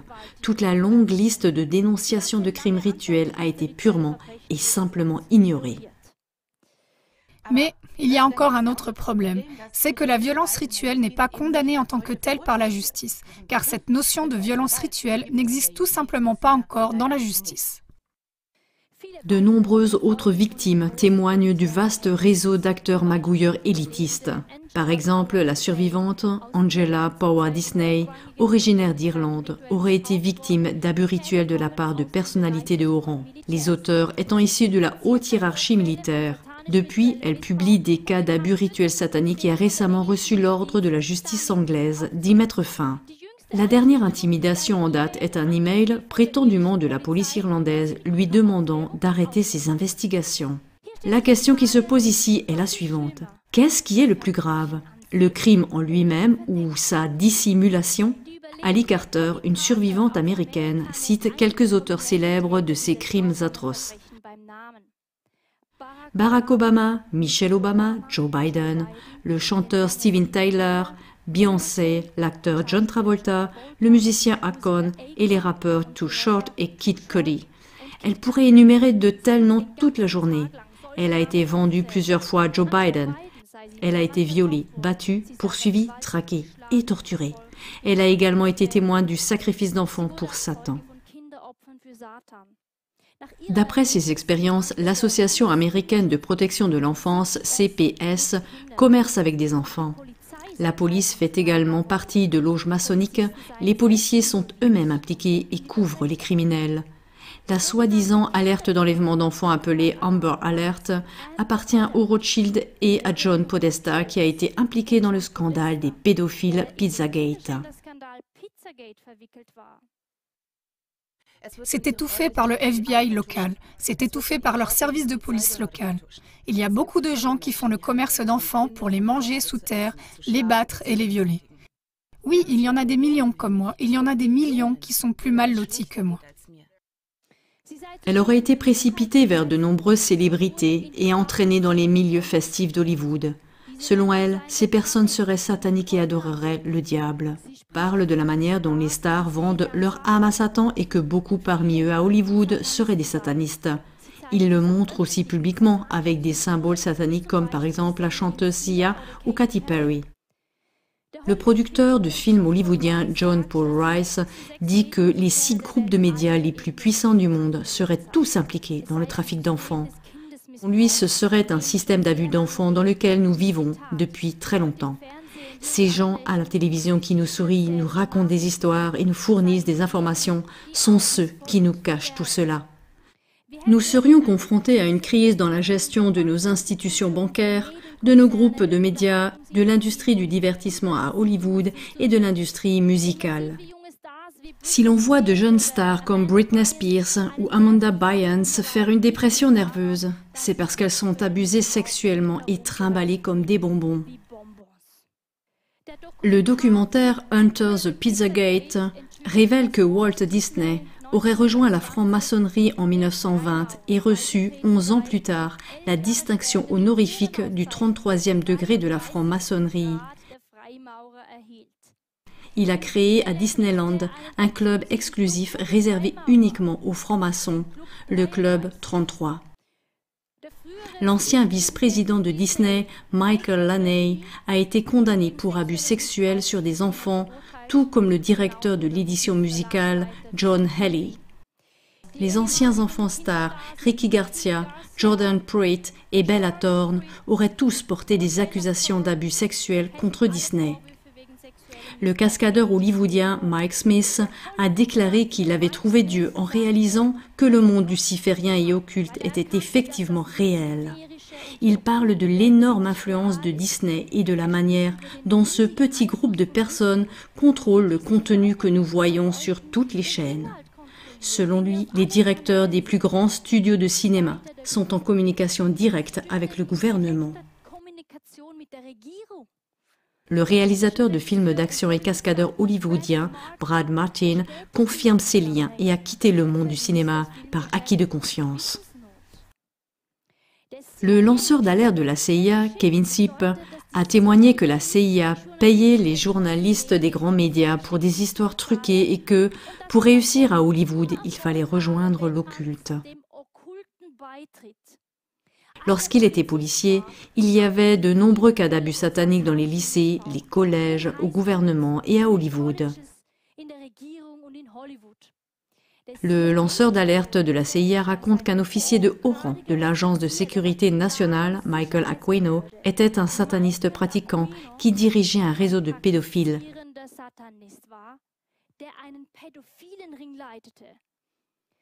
Il a créé le Satanic Temple of Set, une association américaine occulte et sataniste qu'il dirige encore actuellement. Il a également occupé un poste de formation au sein du gouvernement américain. Une 50aine d'enfants ont témoigné que cet officier de haut rang avait abusé d'eux, et bien que plusieurs témoins aient affirmé qu'il avait abusé des enfants par des rituels sataniques, il s'en est sorti victorieux du procès. Le basketteur américain Larry Johnson a tweeté que les sportifs de haut niveau flirtaient avec de mystérieuses religions babyloniennes impliquant d'abominables sacrifices rituels à Baal et Baphomet. Il a ajouté qu'il ne s'agirait toutefois pas seulement de sportifs professionnels, mais que tout le monde dans l'industrie du divertissement s'y met et n'aurait aucune réticence à le montrer. L'ancienne pop star Boyzone, Shane Lynch, qualifie l'industrie musicale de satanique. Il témoigne que dans les salles au sommet du sommet, des cérémonies de prière satanique étaient organisées au-dessus des albums de musique avant que celles-ci ne soient ensuite envoyées aux stations de radio. Il s'est converti à Jésus et a échappé de cette manière à toute l'horreur occulte qu'il décrit dans ses interviews. Le rappeur Smart affirme que le business de la musique est géré par le diable afin d'éloigner de Dieu le plus grand nombre possible de personnes. L'artiste n'est qu'un outil pour faire passer le message du diable. L'artiste serait l'embouchure entre le diable et le fan, c'est pourquoi l'artiste serait puissant. Et ils font tous ces signes, dit-il.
La survivante Chantal Frey a rencontré des acteurs et de nombreuses personnalités célèbres lors d'horribles rituels et sacrifices auxquels elle a été emmenée dans le monde entier. Elle en cite quelques-unes par leur nom. Au château des Amérios, où j'ai été formée pour devenir Mother of Darkness, j'ai rencontré à plusieurs reprises la princesse Stéphanie Wiedisch-Graetz. Cette princesse est une arrière-petite-fille de l'empereur François-Joseph et de l'impératrice Élisabeth, la soi-disant Sissi d'Autriche, c'est-à-dire la haute noblesse absolue. Et c'est aussi dans ce château que j'ai rencontré Tom Cruise. Un rituel cruel était son cadeau d'anniversaire. En Angleterre, la reine Élisabeth, il m'a amenée à l'abbaye de Westminster, où elle m'a regardée être torturée sur le banc d'étirement. À 16 ans, j'ai été amenée à la Sagrada Familia de Barcelone. C'était un 30 avril, jour de l'anniversaire de Satan. Cette cérémonie était dirigée par l'acteur et chanteur autrichien Peter Alexander. Il y avait beaucoup de monde à cette cérémonie. J'ai reconnu quelques personnes célèbres comme le roi Felipe d'Espagne.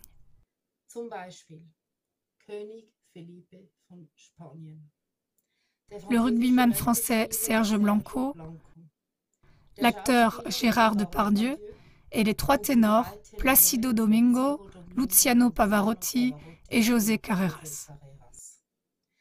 J'ai également rencontré l'actrice française Catherine Deneuve, l'actrice américaine Elizabeth Shue, l'écrivaine américaine Meg Cabot, Anna Komorowska, l'épouse du président polonais Bronisław Komorowski, et j'ai également croisé Tony Blair. Lors d'un autre événement, j'ai été emmenée par Margaret Thatcher chez le président américain de l'époque, Jimmy Carter, et j'ai été punie avec une corde avec laquelle j'ai failli être étranglée plusieurs fois jusqu'à ce que je perde connaissance.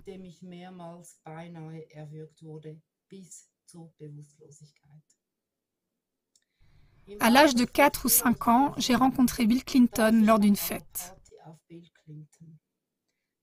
Les participants me faisaient part de leurs préférences sexuelles et je devais alors les satisfaire.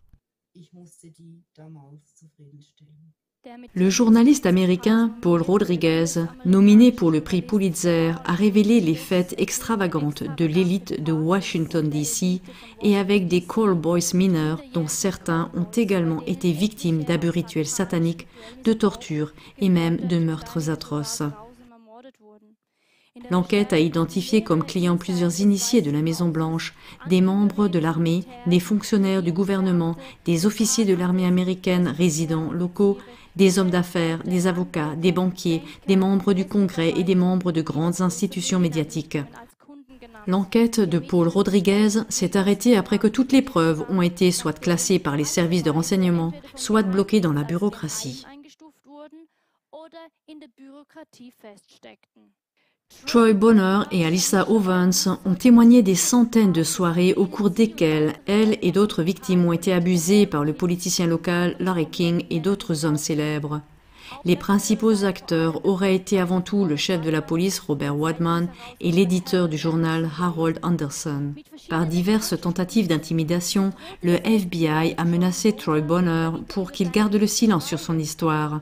Peu après ces menaces, Troy Bonner a été retrouvé mort dans une chambre d'hôpital, assommé et battu. Le frère de Troy, Sean, a également été retrouvé mort, blessé par balle. Cela s'est produit pendant la campagne de réélection de George W. Bush, qui, selon plusieurs victimes, aurait assisté à ces soirées d'abus. David raconte les soirées adrénochrome avec des célébrités, au cours desquelles des bébés et de très jeunes enfants étaient traités brutalement afin de boire ou de s'injecter, comme une drogue, le sang enrichi en adrénaline.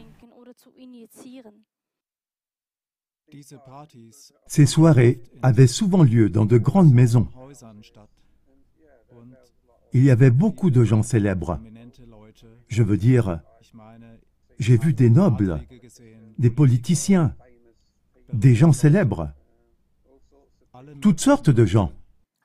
Un assistant social de rue a perturbé une telle fête de sa propre initiative avec une équipe. Il en a obtenu l'accès et il a déclaré lors de l'interview « Nous avons vu le diable, vraiment le diable, dans son apparence la plus réelle. » Fin de citation. Il a vu des salles de torture avec des tables d'opération, des menottes, des chaînes, des enfants morts partout. Le tout aurait été organisé comme un parc d'attractions. Étant donné qu'il y avait un plan d'évacuation, il n'y avait plus personne. Ce témoin oculaire a été violemment réduit au silence, pendu par les mains par la police, fouetté et traité comme un criminel. Il est ensuite tombé malade. Holly Greig est une survivante écossaise de la violence rituelle. En raison du syndrome de Down, elle a une mémoire extrêmement bonne et cite les auteurs par leur nom, notamment un juge, des policiers, des avocats et un directeur d'école. Des preuves médicales et autres ont étayé le récit de Holly. Mais la police de Grampian n'a rien fait contre les coupables. Sa mère, Anne Greig, a tenté avec persistance de traduire les coupables en justice, mais les autorités l'ont emmenée de force dans un hôpital psychiatrique.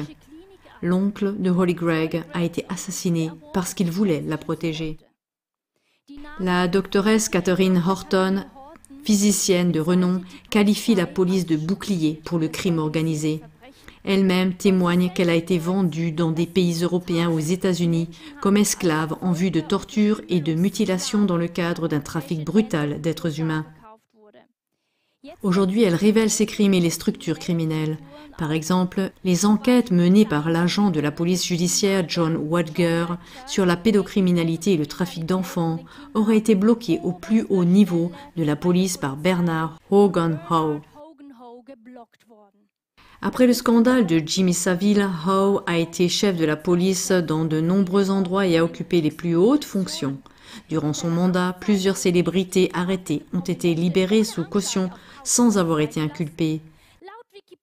Selon Wikipédia, Bernard Hogan Howe s'est engagé à ce qu'on ne se contente pas de croire les plaignants. Carl Beach a témoigné que plusieurs hommes de haut rang avaient abusé de lui et qu'il avait été témoin du meurtre de 3 garçons. Hogan Howe a classé l'affaire et Beach a été condamné en juillet 2019 à 18 ans de prison pour avoir menti. C'est ce que l'on peut lire sur Wikipédia. Hogan Howe, quant à lui, a été promu. En outre, la doctoresse Catherine Horton met en évidence les crimes commis dans les hôpitaux psychiatriques. Mais une fois qu'on sait cela et qu'on se rend compte que tous ces camps psychiatriques ont été dès le premier jour construits comme des camps d'internement, que la plupart des responsables qui les ont construits ont été choisis par le cartel comme étant des pédophiles, des psychopathes et des tueurs en série, alors tout cela n'est plus si surprenant. En ce qui concerne la psychiatrie, je ne connais aucune histoire de réussite. Aucune. Zéro. Absolument zéro.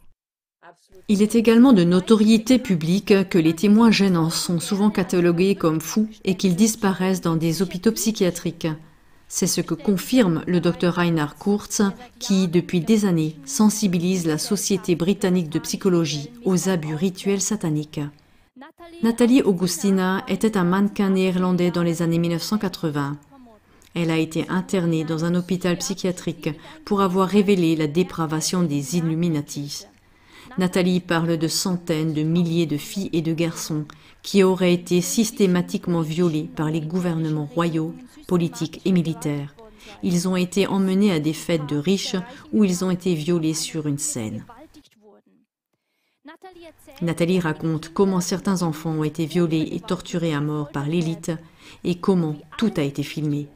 Nathalie dit qu'elle a été emmenée dans des endroits où se trouvaient tout ce qui est royal, les aristocrates, l'élite, les sommets de la politique et de l'armée. La top modèle américaine Gabriela Rico Jiménez a également été transférée dans un centre psychiatrique après avoir été invitée à une fête des Illuminati. Sous le choc, elle s'est enfuie d'un hôtel en poussant des cris hystériques. Elle a crié très fort « La reine d'Écosse et la reine d'Angleterre ». Ils ont tué beaucoup de gens. Mort à ces genres de personnes. Fous le camp.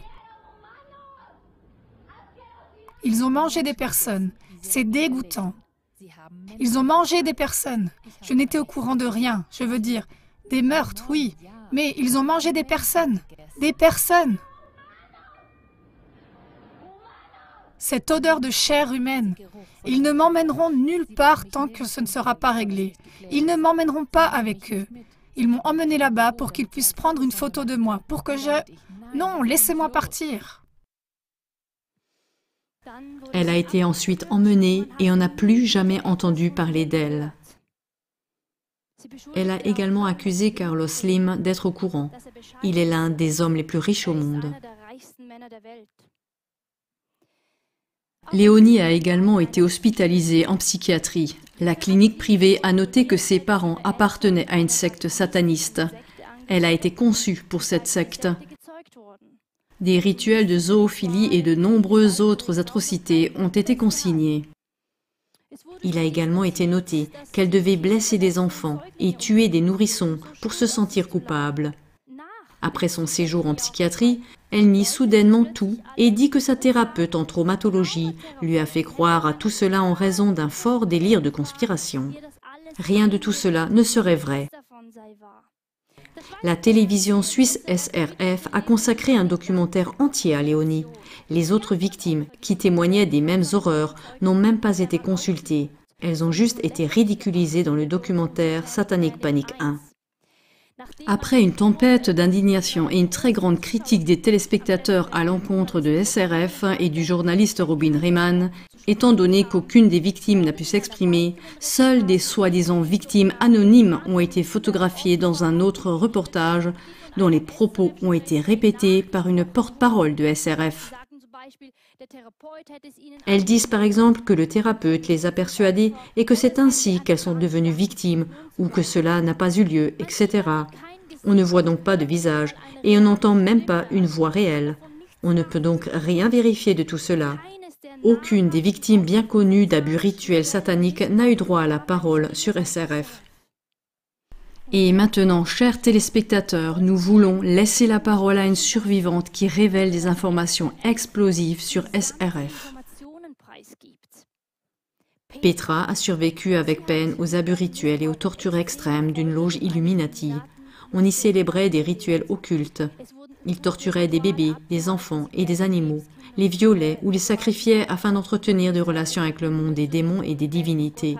Avant même que Petra ne puisse marcher, elle a été maltraitée par son père, qui faisait partie de la loge. Elle a également été soumise à un programme de torture et a par exemple été suspendue par l'arrière de la tête ou par les pieds pendant des heures dans des voûtes souterraines, puis laissée seule. Lors des rituels, les membres du culte étaient enveloppés dans des capes sombres avec des capuches. Elle reconnaissait des avocats, des policiers de différents niveaux, des directeurs commerciaux de la poste, des médecins, des psychiatres, des peintres en bâtiment, des pharmaciens, des juges, des industriels, des hommes politiques, des directeurs d'école, des fonctionnaires, des croque-morts, un philosophe, des entrepreneurs de construction, etc. Petra cite le nom d'un haut fonctionnaire de la secte, Fritz Schneider, conseiller d'État sous le roi et directeur de l'éducation, qui est ensuite devenu président de SRF. Selon Petra, SRF serait un porte-parole pour ces cercles afin d'influencer directement le peuple. Elle cite également le nom du chef de culte de la loge de l'époque, ainsi que celui d'un pédocriminel, Willy Richard. Il a été conseiller fédéral et a même été promu président de la Confédération. Jetons maintenant un coup d'œil à l'actuel président de la Confédération, Alain Berset. Le voici en train d'inaugurer le tunnel du Gothard.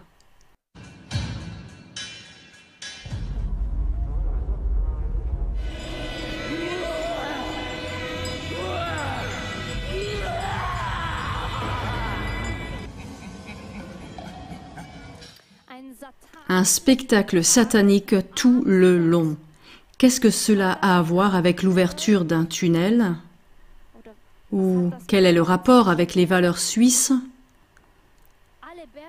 Alain Berset aime poster des photos sombres de lui-même. À moins que quelqu'un d'autre ne se fasse passer pour Alain.Berset sur Instagram. Regardons cette photo. Cruel, n'est-ce pas? Mais apparemment, ça plaît à Alain Berset. Quelqu'un a filmé cela à partir d'Instagram et l'a mise en ligne de manière à ce que ce ne soit vraiment pas un montage d'images. Et peu après, les traces ont été effacées. Mais pourquoi donc?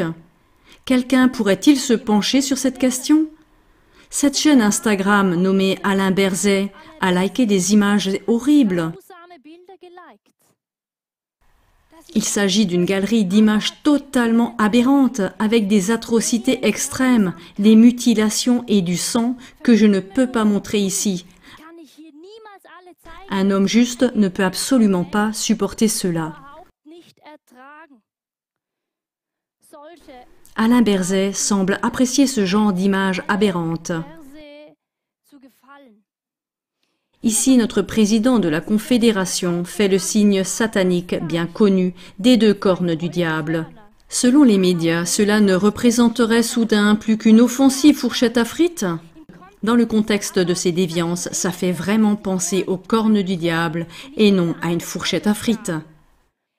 Alors que notre président de la Confédération visite, selon des citoyens, une exposition extrêmement sadique avec le mot-clé « Galerie C » et que le canal Instagram qui porte son nom like également ces déviances, il s'efforce pourtant en même temps avec le Conseil fédéral d'ancrer l'éducation non violente dans le Code civil. On peut constater l'association entre l'anniversaire du diable qui est célébré en même temps que la journée de l'éducation non violente, à savoir le 30 avril. Est-ce que ce ne sont que des coïncidences? C'est ainsi que les médias s'en prennent désormais aux quelques chrétiens qui restent et qui éduquent leurs enfants comme ils l'ont fait pendant des siècles et des millénaires à l'aide d'une mignonne petite baguette en bambou. Ce dernier n'est explicitement utilisé, comme le dit la Bible, que lorsque l'enfant s'ouvre à des forces diaboliques. Si par exemple un garçon griffe tout le visage de sa petite sœur par méchanceté, il aura 1 à 2 coups de baguette sur le derrière et le petit pensera « Voilà du feu, c'est chaud, je ne joue pas avec ça, je ne serai pas un diable ».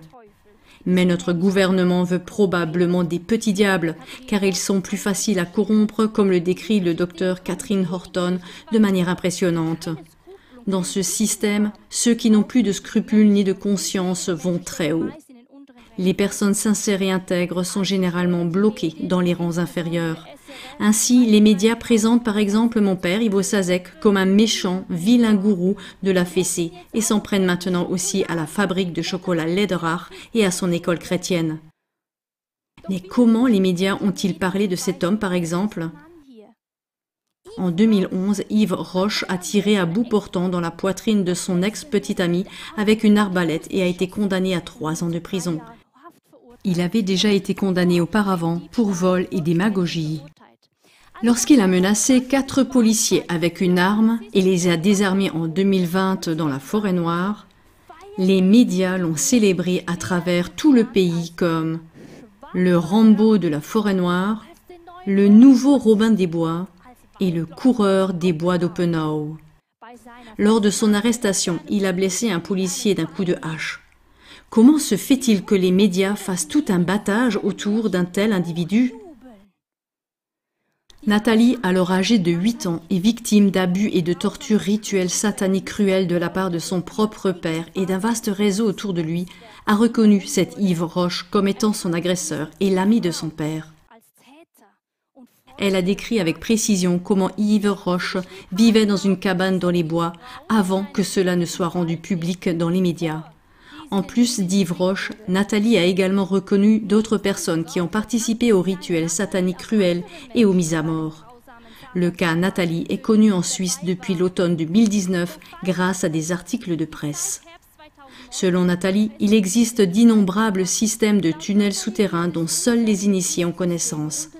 Dans ces tunnels, des personnes sont torturées, tuées et mangées, des expériences médicales sont menées, des hybrides sont cultivés, un trafic d'organes est pratiqué, l'adrénochrome est prélevé.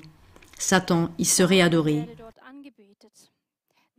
Nathalie a reconnu de nombreux auteurs, parmi eux des procureurs, des juges, des avocats, des policiers, un ancien président de commune, des conseillers cantonaux, des conseillers fédéraux, des directeurs de services psychiatriques pour enfants et adolescents et des collaborateurs et collaboratrices de la KESB, c'est-à-dire l'autorité suisse de protection des enfants et des adultes, etc. Toutes ces ramifications et tous ces crimes, révélés par Nathalie et toutes les victimes, doivent être examinés et sanctionnés par des organismes indépendants. À propos de la KESB, depuis le 14 septembre 2023, des personnes manifestent jour et nuit devant ce bâtiment à Sissach. Donc, depuis plus d'1 mois maintenant, avec des bougies, des bannières et des papiers. Je vais en lire quelques-uns. Trafiquants d'enfants, viol, les enfants deviennent le jouet des autorités. Un bravo à ces personnes qui, jour et nuit, dans le froid et bientôt le gel, donnent un signe au monde, qui font preuve de courage civique, tout comme les quelques 20 000 personnes qui ont manifesté à Bucarest le 7 octobre 2023 contre la prostitution des enfants, le vol d'enfants et la propagande sataniste pour un retour à Dieu. C'est précisément de ce courage civique dont nous avons tous besoin pour sauver ces enfants. Je n'ai pas encore parlé des 27 victimes de violences rituelles gravement traumatisées qui, grâce à Ruth Mautz, la fondatrice de CARA, ont obtenu une voix publique dans ses livres « Le chemin vers la liberté » et « Briser le silence ». Cheyenne, Elisa, Sibylle, Léonie, Jaco, Sarah, Déborah, Jamina, Liv, Sabine, Astrid, Karine, Anna, Ernst, Denise, Raël, Juliana, Suzanne, Gerlinde, Joséphine, Lara, Kavilita, Tamar, Linda, Joanna, Lynn et Joy. Jamal a également parlé d'un Pascal, d'une Nathalie, d'un Thomas, d'une Sarah, d'un Hichel. Jamal raconte que ces atrocités étaient tellement inhumaines qu'en tant que garçon, il regardait toujours vers la porte et souhaitait que quelqu'un la défonce et le sorte de là. Mais cela n'est jamais arrivé. Jamal attire notre attention sur la souffrance de ces enfants qui, à l'heure où nous parlons, sont encore torturés, vendus, humiliés et détruits. Mais comment pouvons-nous les aider? Tout le monde doit commencer à en parler, car c'est le seul moyen de les vaincre. Je veux dire que ça se passe encore maintenant. Et Dieu seul sait combien d'enfants sont concernés. Nous devons donc commencer à en parler pour protéger les enfants. Alors commençons à parler pour les protéger. Des personnes courageuses prennent les devants et tendent l'oreille aux victimes. Ils leur donnent une voix. Par exemple, le politologue Samuel Kuhlmann, l'assistante sociale Lisa Brühlmann, mais aussi Gabi Breitenbach, l'auteur et théologien Paul Veragut et beaucoup d'autres personnes. La juriste Martina Amato a écrit une lettre ouverte aux personnes concernées. Je vous demande pardon de ne pas vous avoir vu pendant toutes ces années, de ne pas avoir entendu vos cris de détresse. Mais maintenant que je le sais, j'ai une responsabilité parce que la vérité a besoin d'un courageux pour le dire. Nous avons besoin d'une armée de courageux pour dire la vérité maintenant. J'élève ma voix avec amour pour vous et pour tous les enfants qui sont encore exposés à ces abus aujourd'hui. Faisons comme elle, chers téléspectateurs. Je souhaite simplement que nous prenions tous beaucoup plus au sérieux ce que les gens, ce que les personnes concernées disent, et qu'on les croie. Car les pires choses arrivent vraiment, et elles arrivent aux plus faibles, aux enfants, et ils n'ont personne pour les défendre.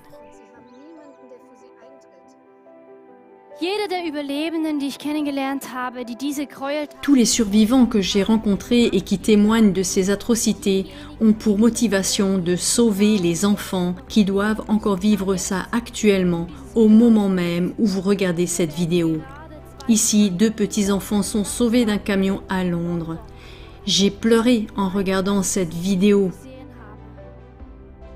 Oui, il faut que vous et moi sauvions chaque jour plus d'enfants par le hasard, par la providence divine et par le fait que de plus en plus de gens le savent. En effet, de nombreuses personnes concernées racontent également que dans ces tourments infernaux, ils se sont sentis soutenus et protégés par quelque chose de supérieur. Certaines ont parlé de Jésus. Et c'est cette force supérieure, avec nous et en nous, qui sauvera ces enfants.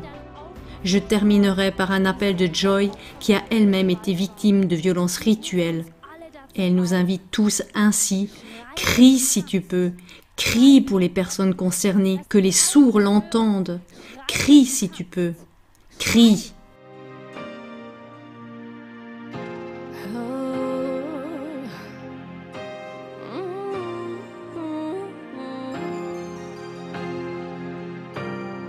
Bevor du dich versteckst, vor Schrecken schnell wegrennst, bitte ich dich um ein Ohr und um 1 Milligramm Herz unter diesem Erdenhimmel, wo auch du dein Leben baust.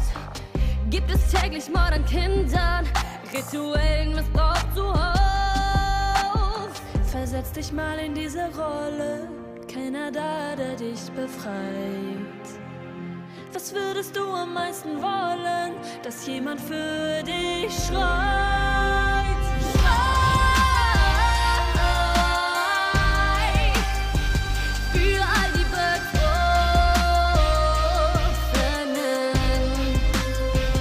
Lass die Kinder frei,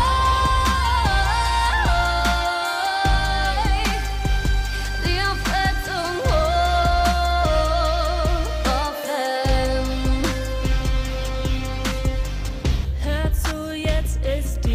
Zeit. Ihr seid nie mehr allein. Eure Verzweiflung kommt auf den der Schänderei treibt. Unser Wort ist für die Feuer, deshalb schreien wir's hinaus. Ihr seid schlimme Ungeheuer, euer krankes Spiel ist aus.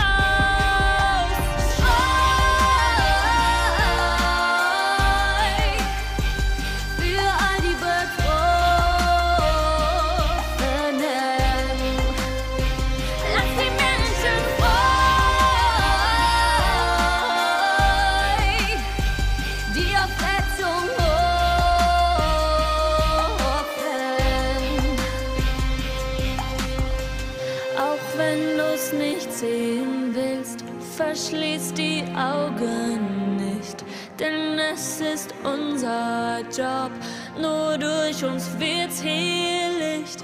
Auch wenn du's nicht hören willst, verschließ die Ohren nicht, denn es ist unser Job, nur durch uns wird's hier Licht.